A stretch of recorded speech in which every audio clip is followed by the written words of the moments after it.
પ્લાસ્ટિકમાં રહેલા બીપીએ જેવા રસાયણો કેન્સર જેવી ગંભીર બીમારીઓના કારણ બની શકે છે, જેનાથી માણસનું મૃત્યુ પણ થઈ શકે છે.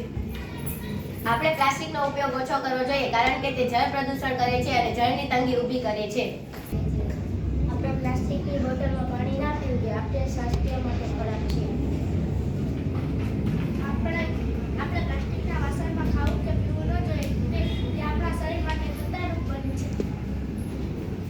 પ્લાસ્ટિકનો કચરો નદીઓ દ્વારા સમુદ્રમાં જાય છે, જે દરિયાઈ જીવો માટે જોખમી છે. પશુ પક્ષીઓ તેને ખોરાક સમજીને ખાઈ લે છે, જે તેનું મૃત્યુનું કારણ બને છે. વધુ પ્લાસ્ટિકનો ઉપયોગ કરવાથી પૃથ્વી પ્રદૂષિત બને છે અને પ્લાસ્ટિકનો ઉપયોગ ન કરવાથી પૃથ્વી હરિયાળી રહે છે.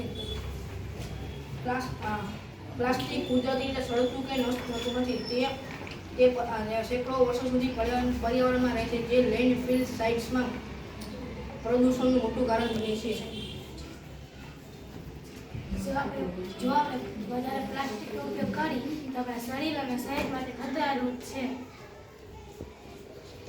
પ્લાસ્ટિકની થેલીમાં કાંઈ પણ વસ્તુ ન લેવી જોઈએ, કાપડની થેલીમાં વસ્તુ લેવી જોઈએ, કેમ કે પ્લાસ્ટિકની થેલી નુકસાનકારક છે.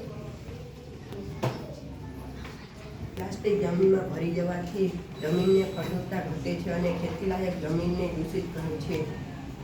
કચરો ફેલાવાથી જળ પ્રદૂષણ બગડે છે.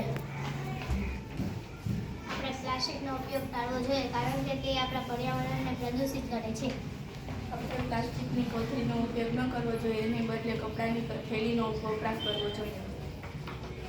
પ્લાસ્ટિકનો આપણે ઉપયોગ ન કરવો જોઈએ, તે હાનિકારક બને છે પૃથ્વી માટે.